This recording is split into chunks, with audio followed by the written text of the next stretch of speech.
Successful people relish calculated risks. One of the most interesting finance shows I watch features interviews with financial managers. These people manage multi-billion-dollar hedge funds, mutual funds, and other financial instruments. One particular fund manager blew my mind. The interviewer asked him, "What do you do to avoid risk?" The fund manager said, "I don't run away from risk. Instead, I run to the risk that meets the reward that I'm looking for." This floored the interviewer. You actually assume risk? Well, it was kind of an ironic moment because I assumed that if this financial advice show host really knew his stuff, he would not have been surprised at all. One of the long-standing rules of the finance world is no risk means no reward.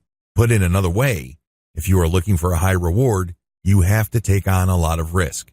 Risk is always part of the package. Successful people know this. Accordingly, they take calculated risks because they know that the greater the risk, the greater the reward. Unfortunately, people trying to copy successful people oftentimes get it wrong. They end up gambling. They end up taking shots in the dark, hoping to get lucky. There's a big difference between risk-taking and gambling.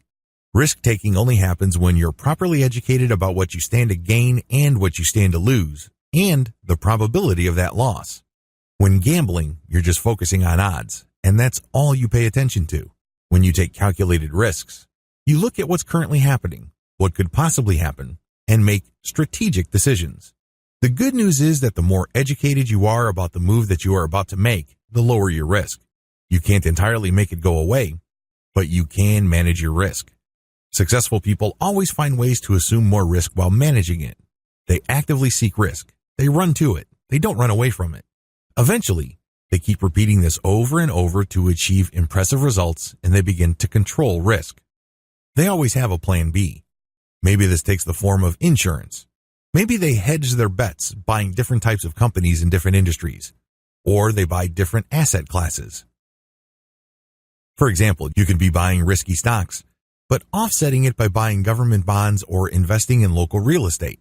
In the same portfolio, if they're buying stocks, they would buy blue chip, stable stocks, and balance it out with more aggressive tech stocks.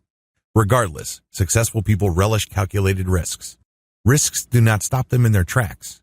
Instead, they seek calculated risks.